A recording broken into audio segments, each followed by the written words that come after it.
This week on Dig Me Out.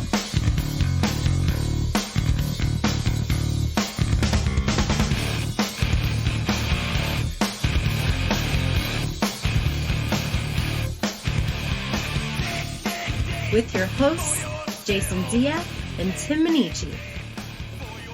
Jay, we're back again with another episode thanks to our Dig Me Out Union on Patreon. You can help us make the next episode happen by joining us at dmounion.com or digmeoutunion.com. And Jay, this is one of our very special interview episodes, which means Chip Midnight. Chip. In the words of Stephen Piercy, I'm back for more. We need a reference for you. We need one of those. Remember when was it CBS would have a Saturday afternoon special and they would have that graphic that would come in like spinning colors. Yeah, we need one of those for when Chip's here. Our special interviews. We should have little chip heads that like rotate in. I would like that. To see that. That would be good. Or we need Chip as a 1980s on location local news person who like turns and looks at the camera real fast over their shoulder. Yes. We got possibilities for you, Chip. I'm all for it. Experiment away. Share with the audience who your interview subject was for this episode. Yeah, so the interview subject for this one, his birth name is Thomas Andrew Doyle. And if you're doing the math in your head, Doyle rules. You think about what the first letter of each of his names are. Mm-hmm. That spells out Tad. Mm. So you guys may know Tad from the early SubPop days, and Tad himself had a very bit part in the Singles movie. Mm-hmm. If you remember that part, where I think somebody calls looking for somebody or something like that. He picks up a phone and they're trying to reach somebody, I think. And I think he maybe says something about having the wrong number or that person's not here or something like that. But I vaguely remember that. I also remember him from the Hype documentary. Oh, yeah. He has some interview segments in that as well. Yeah. And we've talked about Tad on the podcast way long ago. I don't remember what episode it was, but it was definitely second or third year, I'm guessing, is when we did the Tad album that escapes my... I'm thinking of 8-Way Santa, but I know we didn't do 8-Way Santa. No, Inhaler. We did Inhaler. That's it. Nice. Yeah. I told him when we were talking that, I think maybe you guys can relate to this. There are specific songs, specific albums that you sort of, when you listen to it, it can kind of take you back in time. And when I graduated college, I dreamt of being a rock and roll journalist writing for a major publication, but I was instead sort of writing for local free publications where I wasn't getting paid. And so I was waiting tables at the time, my first couple years out of college, just while I figured out what I wanted to be when I grew up. But I told him, like, I remember buying a used copy, probably a promo copy, because it hadn't been like it had been out for years, but the Infrared Riding Hood album that came out in 95. And I worked at Damon's Place for Ribs. Remember Damon's? Yes. And it was from my apartment, took me about, I'd say 14 minutes to get to work. And I distinctly remember having that CD in my car, and I haven't listened to it in a long time, but getting ready to do this interview, I went back and, started listening to stuff on Spotify, and this song, it's a tongue twister called Thistle Suit. Like, as soon as I heard that CD ended up in a bag of stuff to sell back. I don't know if you guys did this in the 90s, but I was constantly, it was like the stock market. I was shuffling CDs all the time, get a stack here, trade them in for beer money and a couple CDs, and then get another stack and sell them for, trade them in. And so things were coming in and out of my collection pretty frequently. And that CD, I'm sure, ended up in a used bin from me because I needed beer money or something. But Thistle Suit, like, as soon as I heard it, like, it put me back into that drive. Like, I totally remember listening to that song as I was going to Damon's. To Damon's. That's fun, funny, when you hear a song and it just takes you right to a moment. Yes. So I'm sure I listened to your Tad episode, but I don't remember it. The thing that I find, doing a little bit of that backwards research is that Tad was like really early in the SubPop days, but also took full advantage of Nirvana jump into a major label, and they signed with I think Giant for their first record, Inhaler, and then maybe East West might have put out the second record. And so like they were rewarded by being on SubPop and the label sniffing around, but it wasn't like I don't think they received the recognition of being an early SubPop band, I guess, in my memory. Maybe they did, but I don't know. I don't think at the time it was clear. I mean, we didn't have the internet like we did now. So, I mean, you just get a record and go, oh, what is this? I certainly remember them, like when we were working at the radio station, I remember the records being there, but I didn't have a clear idea of like who they were or how they tied into Seattle, other than they were a Seattle band. So I didn't really realize like, oh, they go back to like the late 80s. They're not just, they didn't form after Nirvana formed, sort of thing. And then once I saw Hype in 96, it made more sense. But for that first couple of years, it was like, I don't know, just another Seattle band that's rocking. And I didn't know much about their history, and maybe it was all written about back in the day and I just didn't read about it. But Tad was born in Idaho.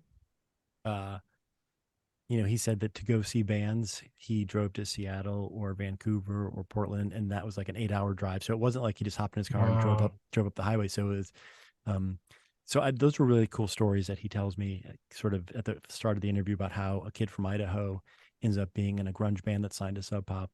And, it's not necessarily the path you might think. So it's kind of cool. Excellent. Well, I do want to apologize before we cut to this episode. My computer has 2 USB ports on it, and I assumed that my microphone could work in either port. After the interview was done, I realized that it has to be in the second port and not the first port. And so I apologize in advance. My audio sounds like I'm talking just through my regular laptop speaker microphone, which in fact is exactly what was recorded. So it's not terrible, but it's certainly not great quality. So apologies about that. Well, at least you recorded something. Yes. Right. A little bit of mini heart attack, I'm sure, when you get to the end of the episode and you realize, oh my God, did I get recorded? Yes. Because we have definitely forgot to hit the record button occasionally. So, without further ado, let's go to the interview with Tad.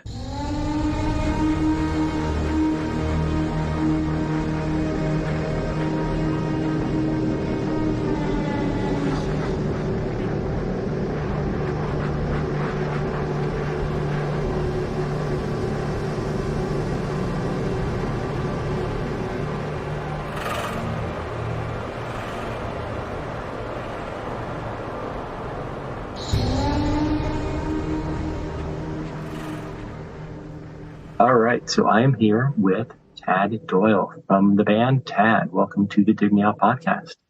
Thanks for having me on, Chip. Yeah, so just before we started, you mentioned that you were born in Boise, Idaho. How did you end up in Seattle? Well, there wasn't a heck of a lot going on musically in Boise at the time. We were always going to other cities to check out shows because not a lot of the kind of things that I was interested in was happening in Boise. And so we would go to Seattle or Portland or Vancouver, BC, or Salt Lake. And that's kind of how that started. And I went to see a show in Vancouver, BC. It was New Order, actually, playing at some ballroom there. And I really loved the Pacific Northwest. So, I mean, it seemed kind of like a no-brainer. And I had a friend that was playing with his older brother's band called the Three Swimmers in Seattle. And they were good friends with a band called Gang of Four, who I definitely just loved that band. And and I went to go see a show in Seattle where Gang of Four were playing, and the Three Swimmers were opening for them. And I had a blast there, and I go, wow, I love this place. And so that seemed kind of like the obvious place to go. And I moved there with a band that I was in at the time. All of us moved from Boise to Seattle. The band name was H Hour, and we moved to Seattle in 1986, early 86. So perhaps this is where the American education system has failed me, or maybe I have failed the American education system. But can you tell me, like what is the drive from Boise to Portland, Seattle, Vancouver? Was it a couple hour drive, or was it a full day trip and you had to find a place to spend the night and all that kind of stuff? It was like an 8-hour drive, maybe less, depending on how many laws you broke to get there. But I mean, it wasn't as easy as a straight shot as it is now. There's been some interstates that have been built since then that make it a lot easier. Yeah. It's generally about 8 hours. Okay. That I was wondering if you were going to Seattle like every 2 or 3 days to see shows, but obviously with an 8-hour drive, you're not doing that every couple of days. It was probably more infrequent. Absolutely. Salt Lake was closer, and Portland was about the same distance when you get down to it. So how does a kid pre-internet, mid-'80s, growing up in Boise, Idaho, discover Gang of Four and New Order? Well, I had friends who were very much had their ears to the ground, and it's actually one of my roommates who I wound up playing in a band with. And, we would just listen to music. We would go to local punk rock shows here and there at a place called the Crazy Horse Saloon in Boise, and it had many, many different ownership changes throughout the years. And I don't even know if it's still there, but it was pretty much the only place that like-minded new music fans would go to and would see shows, and the community was there. We would hang out. I went to college at Boise State University for music too, so I had a connection with people there, but most of it was made outside of school. I mean, yeah. So how I guess I'm fast forwarding a little bit. How does somebody who likes New Order and much more Gang of Four I can understand, but who likes New Order end up making the kind of music that you wound up making? It's just I don't know if there's a formula to it. I would say it was more of just a direction that I wanted to go into. I mean, if you look at the progression of my musical tastes over time, I was a classical and pop kid. I loved AM radio back when AM radio was amazing. I listened to a lot of that, and then I progressed into jazz and fusion as a result of being in school and studying music. And and then punk rock came along, and I'm like, oh man, this is amazing. I love the unconventionality of it. I don't know if that's a word. Yeah. But I really enjoyed the immediacy and the rebellion aspect to it, because I was pretty much a loner in school. I didn't really have a lot of friends, so I mean, I really related to a lot of the punk rock stuff when it came out, and that was kind of the impetus to move on into different things. And I feel like I've always moved into new stuff as I've progressed in life, so it seemed like a natural progression for me to be able to go into, with my record of listening to the bands that I listened to as a kid, and that being a certain type of influence, and moving into what would became called grunge, I guess. Yeah. that makes a lot of sense to me. I grew up in the suburbs on basically FM radio and MTV. It sounds like I'm just a couple years younger than you, but and the listeners of the podcast know, because I make no bones about it, I grew up on 80s hair metal. I always joke that the bigger the hair, the tighter the pants, the more I probably like the band. Right. But, as cliche as it is, when I was in college, I went to Ohio State University, which did not surprisingly have a great college radio station. I had heard when I was in high school that college radio was kind of the thing to look forward to in college. And we really didn't have a good college radio station. And again, this is cliche, I saw Nirvana on the Nevermind tour early on and literally changed my life. Again, people who have listened to this podcast have heard this story, but I saw Bret Michaels from Poison play like on a Monday or Tuesday night in front of about 800 people. And 3 nights later saw Nirvana play in front of 200 people. And it literally changed my life. Was there a band like that for you that literally changed your life? Or was it, did you just ease into or dive into the punk rock thing? And that was, once you were in for good? Well, I have to be completely honest here. There isn't a hell of a lot of concerts or shows that I went to in my formative years. I mean, basically for being isolated geographically, but I would say that Gang of Four was very, very influential to me. I mean, I totally resonated with Andrew Gill's guitar playing. I mean, feedback and the chaos of it and the percussiveness that he brought. And it was amazing to me because it wasn't predictable. It wasn't, ABAC type of structures, and there were verses and choruses that I could recognize. It was more chaotic. And I think that's what drew me to that, and definitely became an influence on what I do. But I don't know if I'm answering your question. Yeah. No, that makes a lot of sense that Gang of Four would be that band for you that sort of may or may not be responsible for it. And many, many more. Sure. My brother gave me the first Black Sabbath record for Christmas when it came out, and that really freaked my mom out, which made me like it even more. That's how old I am. So I think I'm much older than you. I'm not sure. I'll be 52 this year. Oh, great. Yeah. Youngster. Well, for me, it was Ozzy. And I remember being,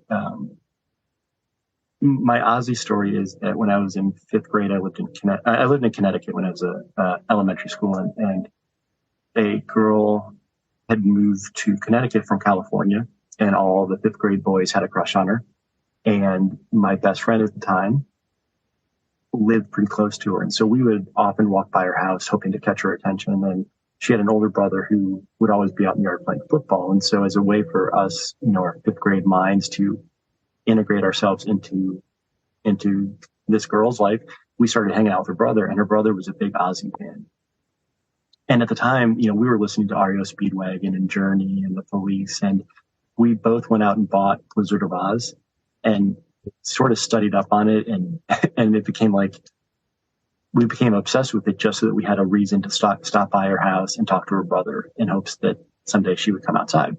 But it's funny because I knew about Black Sabbath, but it took me many, many years to go back and listen to Black Sabbath. Like I was like an Ozzy going forward kind of guy. So yep. It was weird to go back and realize that he had a whole career previous to all that. Yeah. Yeah. So because this podcast is about the 90s, let's sort of get up to, so you were in Seattle, you were playing drums in a band, and then you recorded a single on your own, right? You played all the instruments, and that SubPop ended up putting that out, and that's sort of where Tad the band started. Is that right? Yeah, pretty much. I mean, I had a tax return, and I went and recorded 3 to 4 songs with legendary engineer producer Jack Endino, who wasn't so legendary at the time, and had a lot of fun doing it. And I played all the instruments, mostly I started with drums, and then I switched to guitar, and then the last thing I did was bass, and then eventually vocals. But it wound up being those songs that SubPop released, and the whole plan is that I was going to go out on the road and have drums and bass recorded, and I was going to play guitar and do vocals. Yeah, and it soon revealed itself to me that at the time, the people that I had experience with, soundmen, did not like to turn up drums as loud as they should be in order to make it visceral for the type of music I wanted to do. And it also wound up being a heck of a lot more work than I really wanted to put into it. So I joined a band as a second drummer initially. It was a band called Bundle of Hiss. And that wound up being Kurt Danielson, who wound up being in Tad.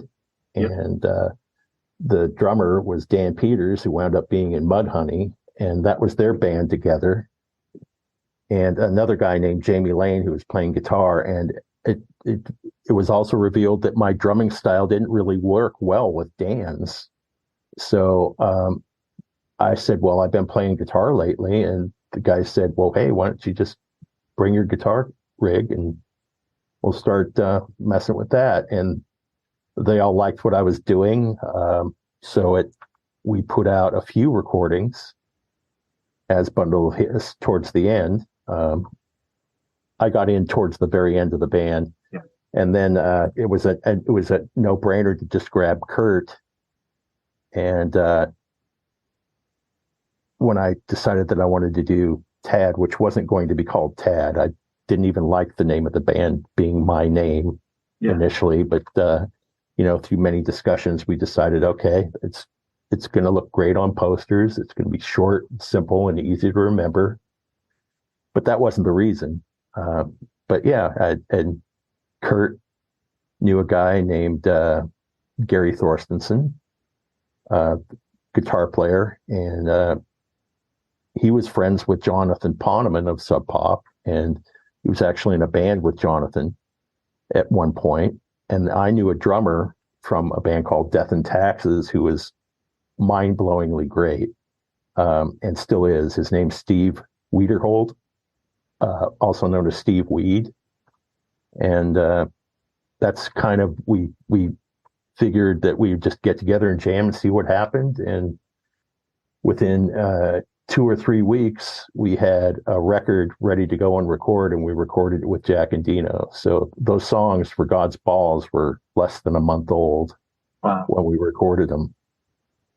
And if you can help me and the listeners sort of contextualize what Seattle was like. So grunge probably wasn't a word at the time. SubPop was a relatively new startup label.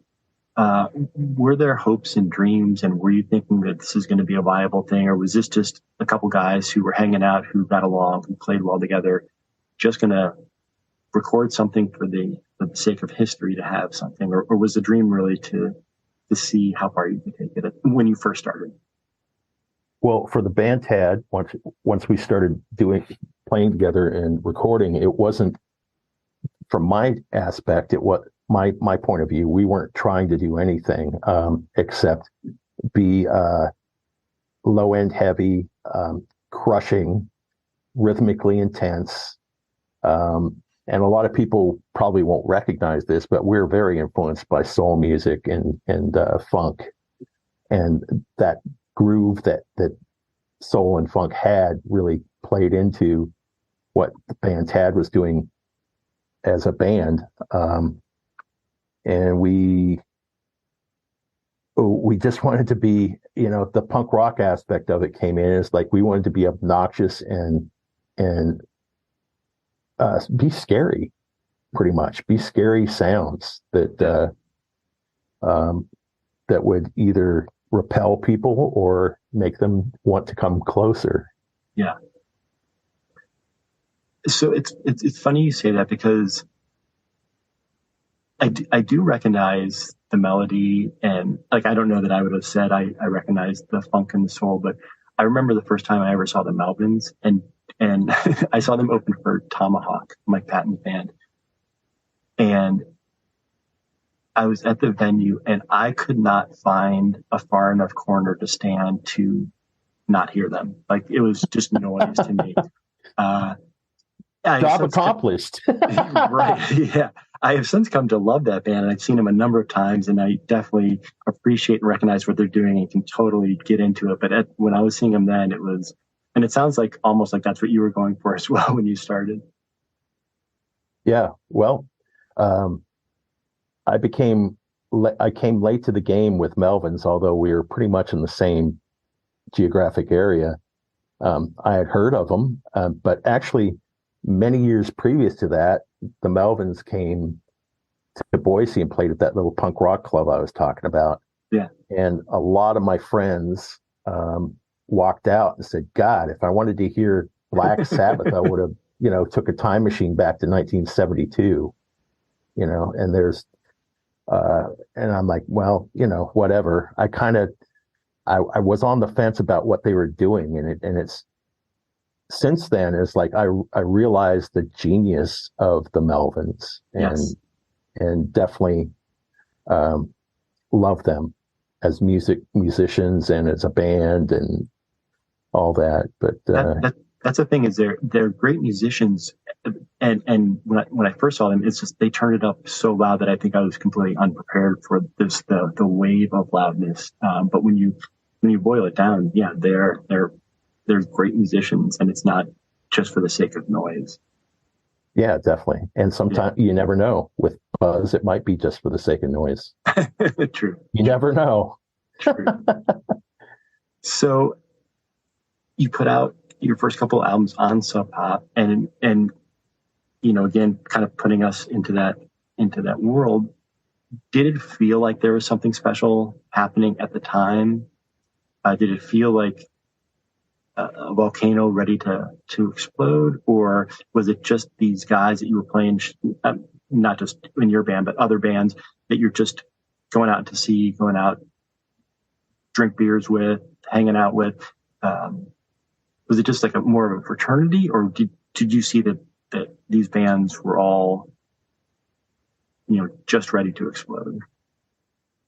I didn't see it as the latter. I saw it as and this is, again, from a kid that was coming from a very conservative background as far as music is concerned, and moving to what I consider to be a big city. And I remember Mark Arm joking with me, and I said, man, he says, why did you move here? And I said, because I wanted to live in a big city. And he goes, this is a farm town. And it pretty much is. It's not anymore, but at that time it was, not a lot going on, and the city was always trying to suppress any kind of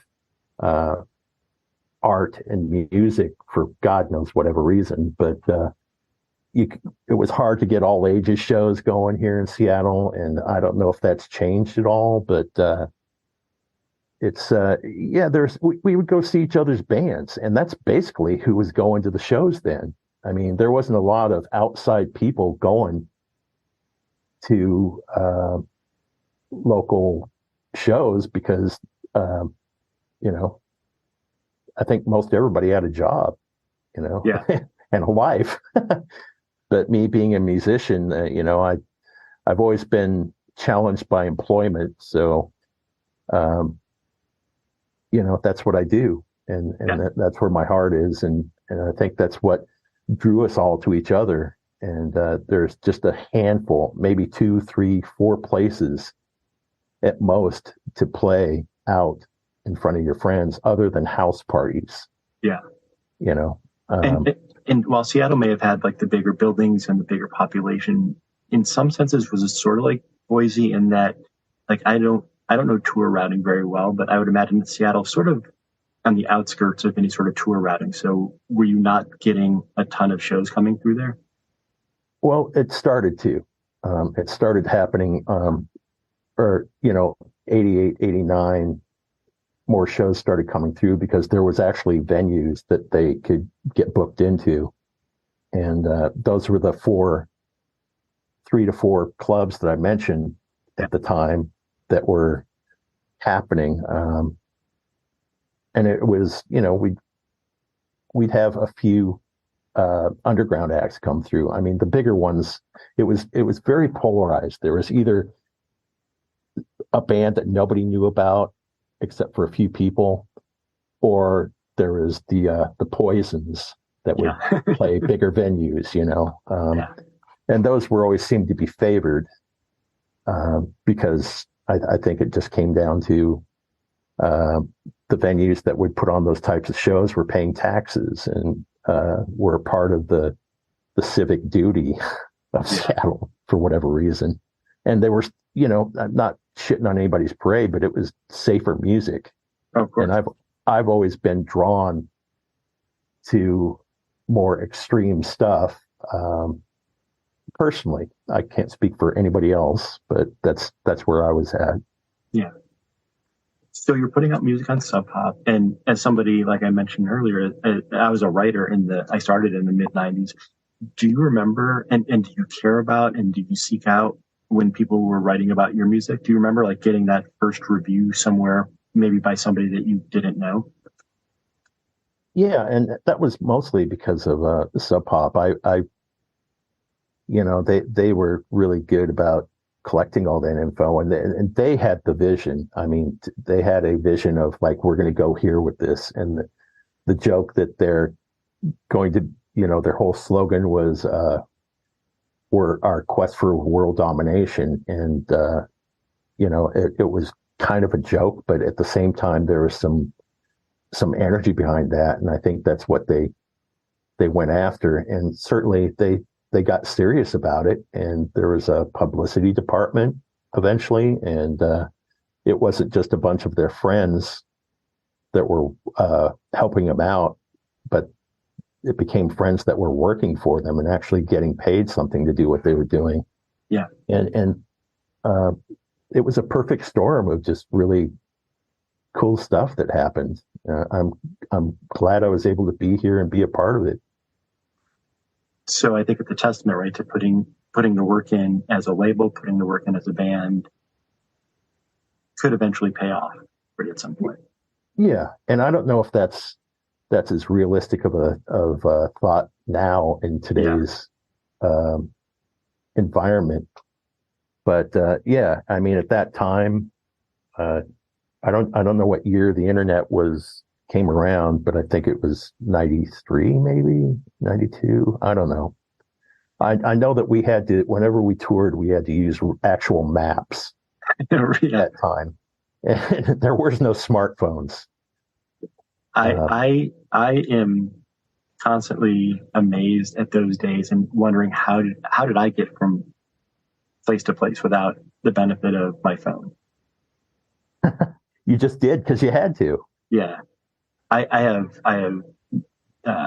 my youngest is 17, so still a teenager, but I often will hold up my phone and say, do you understand what you have in your hand? You have a movie player, you have like a VCR, you have a record player, you have a camera, you've got a video camera, you've got a map, you've got all in the palm of your hand. It blows my mind. If I had told 18-year-old me that I'd have all that in my hand, I would have never believed it. Yeah, there's more computing power in a little handheld box than there was that was used to send men to the moon. Yeah. And that's no joke either. Probably 10 to 20 times more power. And so that's actually, that actually makes me think about, so Seattle was sort of was Boeing there? Yep. So, still there. Yeah. And so Microsoft, so was it sort of outside of what was it more of a tech kind of town? Yeah, I would say so. The thing is I was aware of that aspect of it, and that's kind of what made the city grow so much, and there was so much money here. Yeah. That was very helpful. I found this on the web. City grocery. So much money here. Check it out. Boy, I don't know why Siri just chirped up. Siri's got something to add about Seattle. Sorry about that. I don't know why that happened. Technology, I'm baffled. Yes. But yeah, I mean, it certainly played into, it was a weird mix of things, the tech sector and people like me and my friends. Yeah, right. And there is crossover there, you know. A lot of people are the same, you know. Yeah. You know, that also makes me think Starbucks started in Seattle. Like similar to SubPop, was it sort of this growth? Were you going to Starbucks early on? Or was Starbucks always sort of a more of a corporate kind of a major label coffee versus an indie label coffee? Well, I think initially it started out as a good idea. I don't recall where in my mind Starbucks went bad, but they did in my mind. And part of it is because I don't respect the way they make coffee. They burn it. It's too hot. The bean gets sour, and it's, you know, they don't know how to make coffee, oddly enough. And people love that. Yeah. It's like, if you've had a really good cup of coffee, and there's many, many really good coffee places in Seattle that, you know, they're just one little niche in a little cafe, and they make the most amazing coffee. That's where you want to go. Yeah. But, you know, most of the world just, I like my Starbucks and it looks great and I like to have it in my hand. And I like to say that I'm getting my Starbucks for whatever. They call it that instead of coffee. And I think that Starbucks actually was the impetus for ruining pricing for coffee as well. Yeah. You know? I mean, who would have thought, you're saying like, who would have thought that you'd have a phone where you could do all this stuff on it?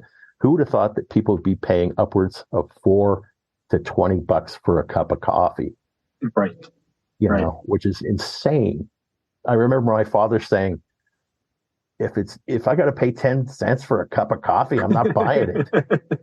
You know, it was a nickel then. Yeah.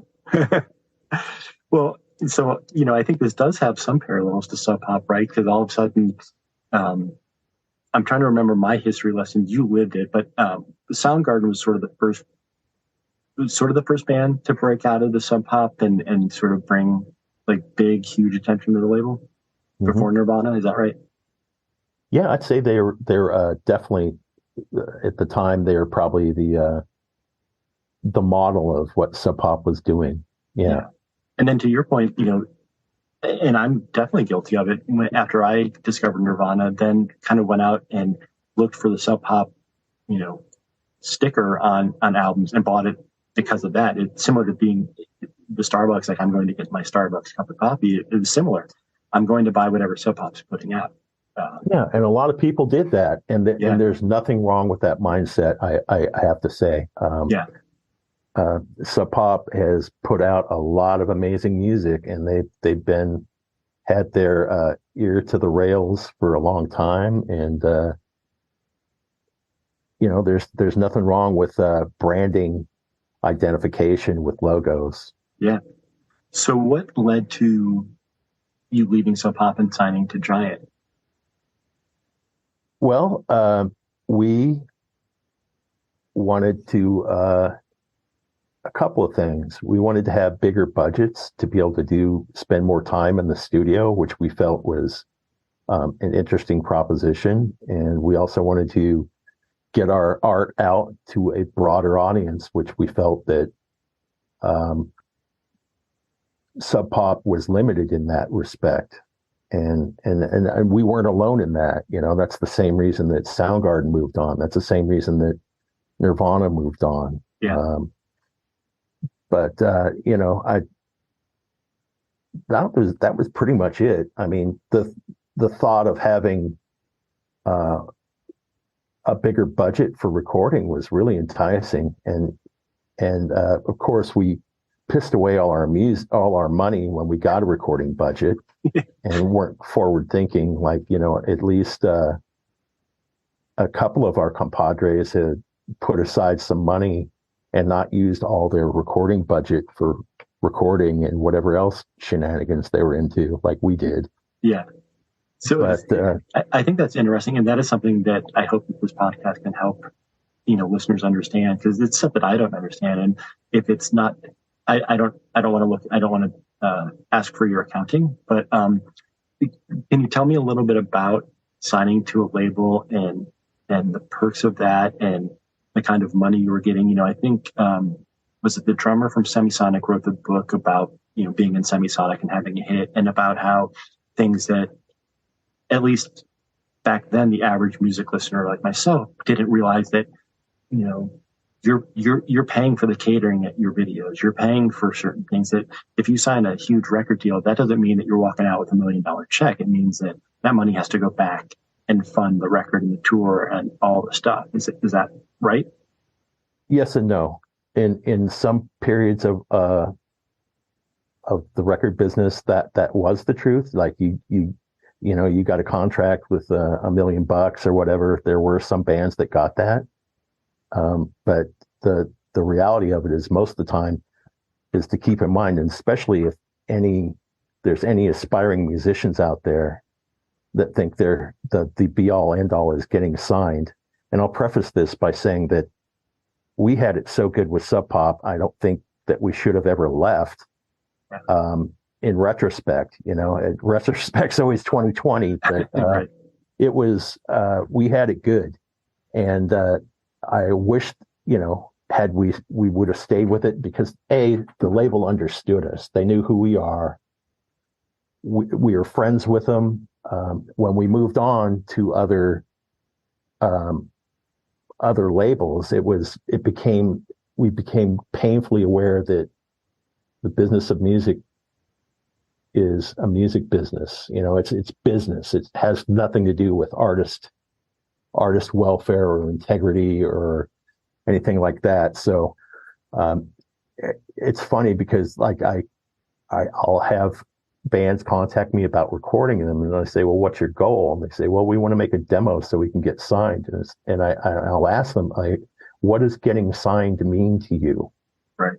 And it's usually shrouded in a bunch of glitter and rainbows and, you know, starlit nights, you know, it's amazing, you know, blah, blah, blah, lobsters dinners, we're going to get the big car, all this shit. And that's not the reality of it at all. That's few and far between. And as we've seen, certainly with what happened here in Seattle, there's a lot of people who did make a famous thing and it wound up killing them. Yeah. You know, it's not an easy thing to go through. And I am so lucky that, in my mind, that I didn't go down these rabbit holes, and I get to go out in public and not be recognized now, especially since I'm older. Right. It's great. I mean, it wasn't that way for a while, but now I can go anywhere and, like, I'm basically invisible, and I like that. Yeah. I don't like having to deal with, you know, like the stuff that some of my contemporaries had to deal with, especially, you know, like Kurt Cobain. He couldn't go anywhere. His life was invaded and made miserable by paparazzi and, you know, all this other shit. So, I mean, be careful what you ask for. That's all I got to say as an aspiring artist or musician. And go ahead. I interviewed the band Ivy. I don't know if you are familiar with them, but they told me that they signed their first record deal, I think, with Atlantic Records, or no, it was one of the subsidiaries called Seed Records. And, you know, going back to what you said, where people think that it's going to be $1 million record deal and lobster and caviar, they said they signed their first record deal in the height of the alternative, you know, movement for $15,000, and they said they ended up having to pay their lawyer $15,000 or $12,000 or something like that. It was basically, they made no money by signing a record deal because they ended up paying their lawyer to help them negotiate everything. And so, you know, those ideas that I had, that you guys were all getting these huge contracts, and the reality is most of you weren't.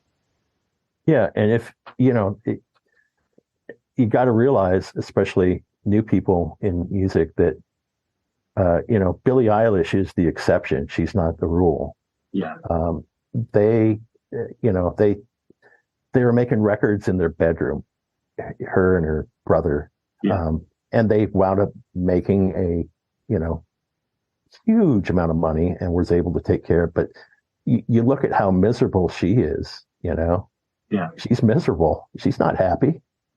I mean, to me, happiness is worth more than you know, all the crap that goes with it if you're going to be an artist. And I think Banksy understands that. Yeah. You know, nobody knows who the heck that is. Right. And that's cool. But, you know, we realized that there was nobody who understood us in all these bigger labels that we wound up working with. And one of the, I laugh at this story now, but it was pretty painful at the time. A manager called up East West Elektra and said, "What's going on with the Tad record?" And they said, "Who?" Whoever answered the phone, and they said, "Well, we're gonna hold on. I'm gonna transfer you to somebody." And that's when our A&R person got fired about that time, and that's pretty much the kiss of death for any band. If your A&R person gets fired, you're done. The same thing happened to a band called Clutch. We were on the same label with them. Oh yeah. And the same thing happened to them. They moved on and became fruitful, you know, semi-successful. But yeah, it's business. It has nothing to do with art. So and the good thing is, like, you don't have to deal with these clowns anymore. You can just put your own stuff out, and if you're doing it right and people recognize it, that's great. I mean, I've been going down a rabbit hole with Mac DeMarco lately, who's the antithesis of music business guy. Yeah. And I really admire him, you know, for a lot of reasons, you know. Yeah.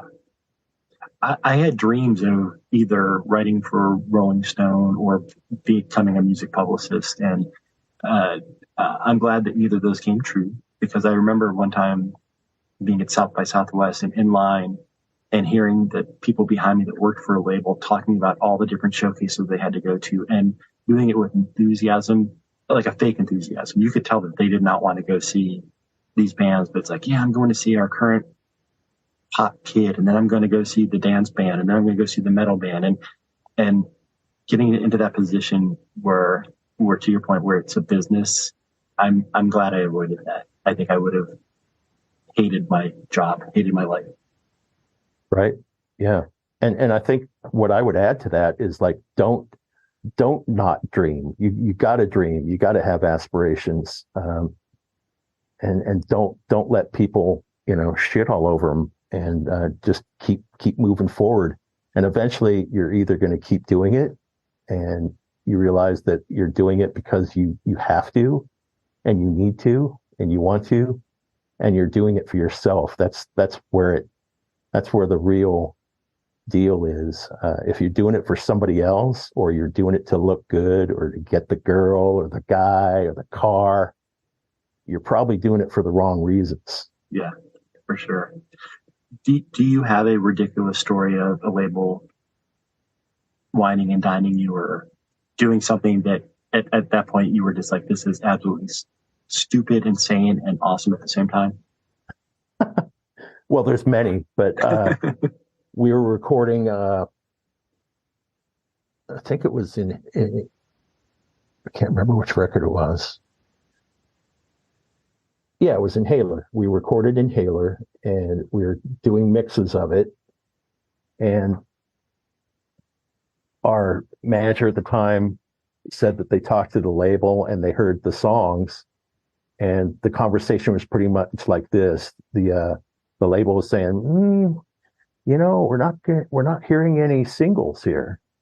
And that meant that they weren't hearing any pop songs. Yeah. And we were all laughing, go, what the fuck are you realize the band that you signed to your label? I mean, we're the antithesis of that type of shit, you know? Yeah. And that was very comical and disheartening at the same time. And now it's just laughable. Yeah. If we can go, so I suspect that not just musicians, but many people have these memories that when you hear a song, it kind of takes you back. And leading up to doing this interview, I kind of went back and listened to Infrared Riding Hood, and I was waiting tables when that album came out, and I bought the CD, And when I threw it on Spotify last week, just to kind of revisit the record, I'm trying to remember the song. See if I can say this. Thistle Suit. It's a hard thing to say. Thistle Suit. Yeah. Yeah. That's like, I can distinctly, my drive to the restaurant was about 15 minutes. And when I had that CD in, like, I could listen up to maybe the third or fourth song on the CD. But like, I was instantly taken back to driving my car on my way to work when I heard that song, just remembering listening to that so much. Do you have songs like that take you back to very specific places and times that if you listen to, you're kind of transported back to those times? Yeah, but nothing specifically is jumping out at me. Yeah. I mean, well, yeah. I mean, I moved down to San Diego to be with my wife. At the time, she wasn't my wife. And that was, I don't know how many years ago, but I remember I basically quit playing. I wasn't doing any kind of music. I decided that I just don't want to play music anymore. I went for 2 years not playing anything or even being interested in talking about music. I was like on this other trip. And I was going down the 805, heading home, and I heard what specifically song it was. I think it was Warp. It was one of the Black Sabbath songs. Can't remember specifically, but that song brought me to tears. And I'm like, oh man. And that was the impetus that's like, I got to play music again. I can't not do it. I have to keep moving forward. And that song just brought me to tears. It's just like gorgeous. Yeah. God, I wish you could remember which song it was. Oh, it was the one with generals gathered in the mass. I can't. War Pigs, I guess. Yeah, War Pigs. But that killed me. It was so amazing, and by today's standards, I still think it's amazing. Yeah.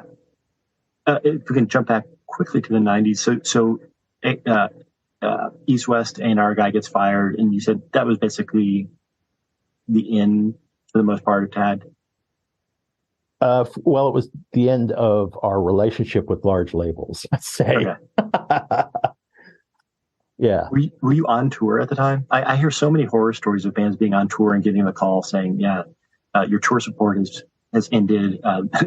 Circle the wagons and come home because the label has fired everybody. Were you on a tour at the time, or were you at home? God, I don't rightly remember, but I do remember that one time when we were out touring for Inhaler, and we were opening for Primus at the time, and we got notice from a bank that we had our bank account with. They called us and said, look, there's this guy who's trying to withdraw all the money from your bank account, which wasn't a hell of a lot of money at the time, under 10 grand, but that was startling. And it wound up being the manager that we had at the time.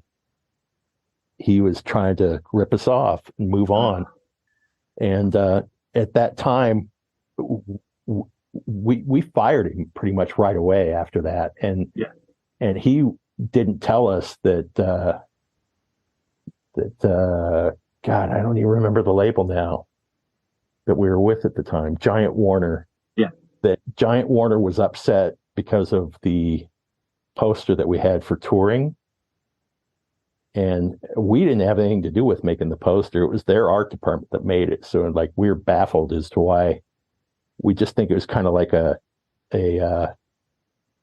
bait and switch thing to deflect blame for dropping us, essentially.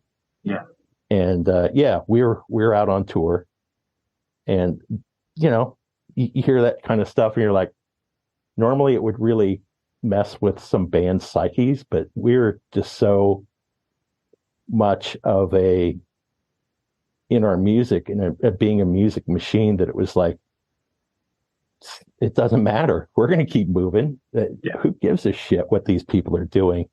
But missing the tour support was a problem. Not being able to pay some of the bills. Like I think it was the first time that we were in a tour bus, and that was something that we probably shouldn't have been doing anyway to begin with. There was nothing wrong with touring in a van and pulling a trailer. Yeah. But, one or two of the members, not myself, wanted to have that experience, and why not? So we did it. But yeah, that would be, that would normally destroy a band, Yeah. But we held on and did as much as we could. And enjoyed doing it right up to the end, pretty much. You mentioned Primus. What other? Can you rattle off a list of other bands that you toured with? Well, there was Nirvana, of course. We did our first European tour, and it was their first European tour together. And let's see, then we played in the States with them. We did tours with Primus, a band from Ireland called Therapy. Oh yeah. In Europe, we did a tour with, and it might have been the United States too. And then there was Slash's Snake Pit, which we always thought was very funny that anybody would put us with that band. And God, there's a whole bunch others I can't remember because basically I move forward and don't look back on my life. So I'm sorry I don't have a good answer for you. No, that's good. It's funny. And this is, it's got a few more questions, but this is one of them is, are you ever surprised, amazed, whatever, when you pick up a magazine or turn on the TV or turn on the radio or whatever, and you see people that you grew up playing with, and that music has kind of transcended generations. Every classic rock station, hard rock station will still play Soundgarden, Nirvana, Alice in Chains, Pearl Jam. I mean, as they should. Yeah. When you mentioned Therapy, they have a new record coming out really soon. I was not shocked because I know that they've been pretty consistently putting out stuff, but the fact that a band like Therapy is putting out music 30 years after they started is pretty cool. Yeah, it is. And that's a testament to them being friends, and I think I can't speak for them. I'm assuming that they're in it for the right reasons because they enjoy it, Yeah. I think it's cool. Some still 90s related, and then we'll get to what you've been doing. I just rattling off the people that you've worked with, right? You said Jack Endino before. He was Jack Endino, capitalized letters. Steve Albini, Butch Vig. I mean, all those guys back in the time when you were working with them, were they all sort of lowercase producers? Yeah, every one of them. Yeah. And here's the thing. This is what a lot of people don't know is that every engineer that we ever recorded with, shortly after Nirvana went and recorded with. And wow. I think that they may have, I remember making a joke with those guys in the van. We were in the van in Europe together. There was 11 of us in a Sprinter van in Europe. It was very uncomfortable, and hilarious at the same time. Yeah. And I remember joking and saying, don't forget who we are when you guys make it big. And it was basically a joke. We're poking fun at them because, to be honest, their live show wasn't as good as their recordings most of the time. I mean, there's a lot of problems. But it was funny to make that. And then they wound blowing up to being quote unquote as popular as the Beatles. Right. And I still think it's funny because I know who they are, you know? So are you in San Diego now? No, I live in Seattle again. Okay. And like I said, so one more 90s question, and I'm just wondering, and it plays into what you're doing today. So one of the things that did dig me out, guys talk about a lot, is in the 90s, taking advantage of the entire CD length and bands kind of filling it up, all 72 minutes, and secret tracks and bonus tracks. And the end of Infrared Riding Hood is Mystery Copter, which is, starts off and there's some space and then there's sort of this noise. And I'm wondering if Mystery Copter was a precursor to what you're doing today, because I know that you're getting ready to put out an album, right? Mm-hmm. And it's not a traditional rock record. It's a little bit, I don't know, do you use the word ambient sounding? Well, I think if we're talking about the new record that I think you're talking about, Forgotten Sciences. Yeah. That's more of a rock record than I've been writing over the past few years. But in my mind, that's what it is.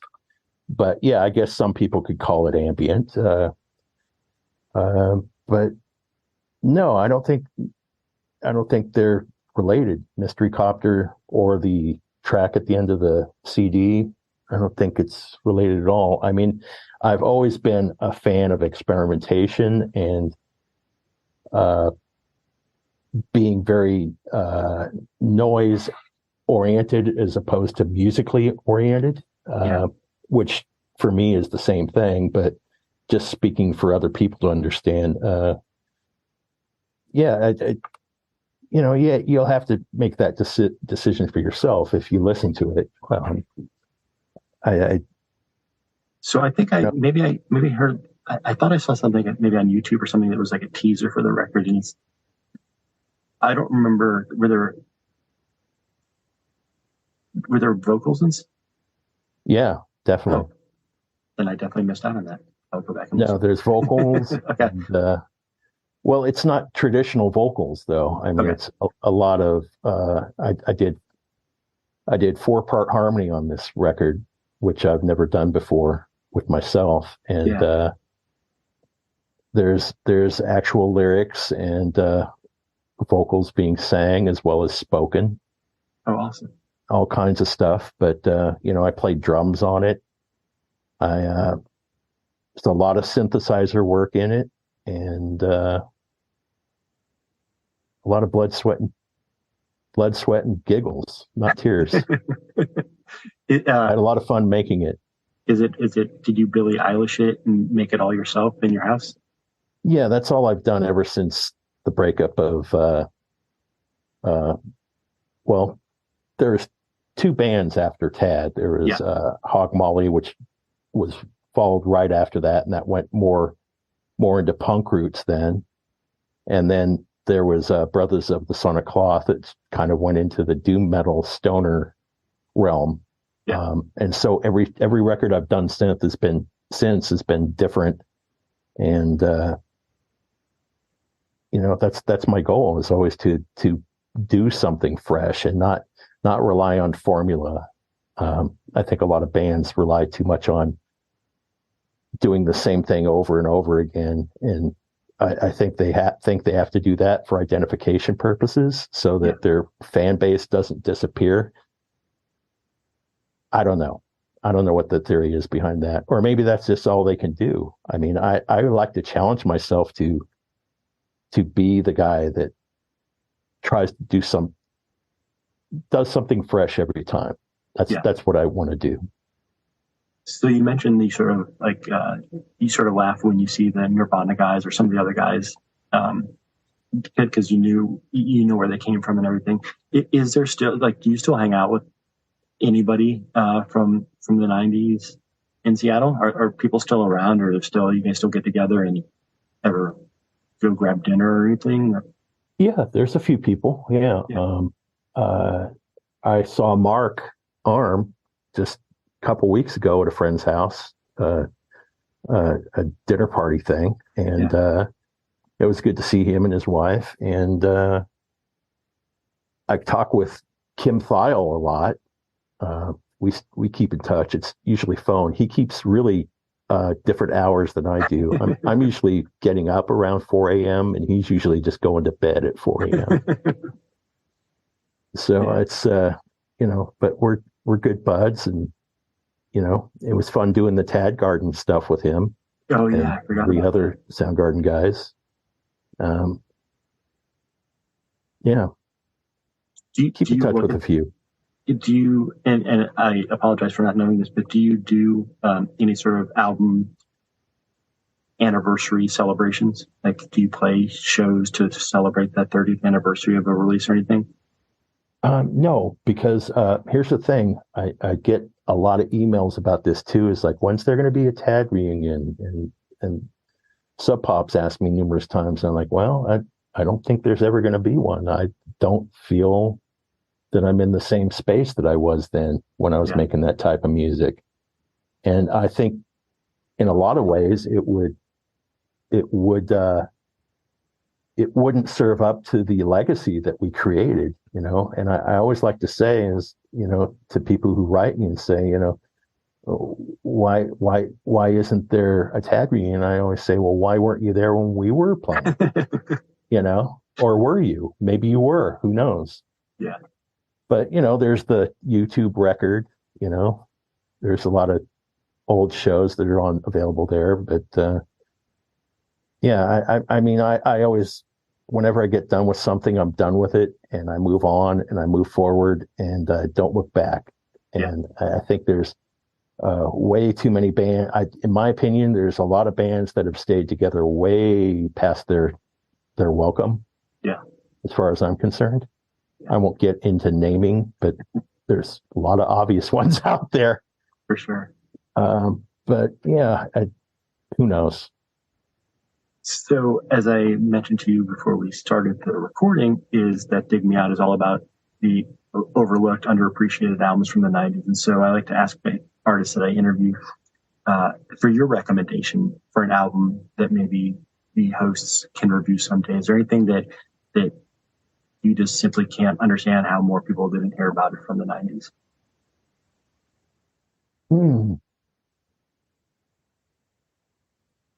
Not really. I mean, I can't think, you know, to be honest, I was so busy during the 90s that we were on tour 9 months out of the year. Yeah. I completely missed the Twin Peaks thing that was going on, you know, the craze around that, and David Lynch. I completely missed that. But so I'm only aware of music that we're doing and that we were playing with, and that was pretty much my life, you know. Yeah. I mean, certainly we would listen to songs in the van and whatnot, but I can't think of anybody, to be honest. Sorry. No, that's totally fine, and that makes sense. That's funny because I do think about that. I am a TV watcher, and I always wondered if fans, when you're on the road, miss out on like, you sort of miss a part of pop culture. Yeah, and probably not as much anymore because there's Netflix and all the streaming services, and everybody's got a huge computer on their person all the time. But yeah, I don't know. Well, very good. I think I've run through just about everything. You've got an album coming out pretty soon, and I'm assuming that in this digital age, people can find it pretty easily. Anything you want to plug? Anything you want to direct people to? Absolutely. The record is going to be coming out on vinyl. It's called Forgotten Sciences, and it's kind of a personal journey and a note to self about a lot of things that I've gone through in my life and to remind me of what's important and what's not. But it's going to be coming out on LP, CD, and it's going to be out through MVD Audio. And I also, if anybody wants to find my stuff, you can go to thomasandrewdoyle.bandcamp.com, and I've got 2 other releases that I've put out this year so far. And you can find them there. And I'm also going to have another one after Forgotten Sciences comes out as well. So nice. Awesome. I decided that I wanted to have all my music come out this year, 4 albums, full lengths, because I'd been stuck in the studio recording and mixing and mastering everybody else's music. And I was kind of like, man, when am I going to get time to do mine? And allocated 2 months at the end of the year last year to start going in that direction, and did. So there you go. That's and awesome. You can also go to taddoyle.com to find out more information. That's probably the best resource. Do you ever go to Discogs and see what Tad records are selling for? No, that would depress me. Well, I can tell you Especially this, since, I've always had a dislike for record collectors yes. for that reason, because it's a business. It's another business. They try to, whatever. I don't need to go into it. Whoever else is listening knows. Yeah, absolutely. But no, I haven't. I was just looking at the Daisy single and just judging whether that's something that is readily available or whether it's limited what it's going for. And if anybody's got a copy, I was gonna say hang on to it, but there's a couple people selling it for $110 right now. Oh, great! Which is probably what it cost you to make it, right? Probably. No, actually, that cost me about $650 to make those songs. And you said that was your tax return, right? Yeah. Yeah. Well, very good. Well, I absolutely appreciate you taking the time. This is always a thrill for me to be able to, so many years later, go back and talk to people that I've listened to in my car on CDs. The CD era is long, not totally gone, but it's definitely things have changed quite a bit. So it is cool for me to be able to talk to people this many years later. So I appreciate you taking the time. Well, thank you, Chip. I really appreciate you taking the time to talk with me, and it's been fun. Thanks for listening. To support the podcast, visit www.patreon.com/digmeout and become a monthly subscriber at www.digmeoutpodcast.com, where you can find links to our Facebook, Twitter, and Instagram pages.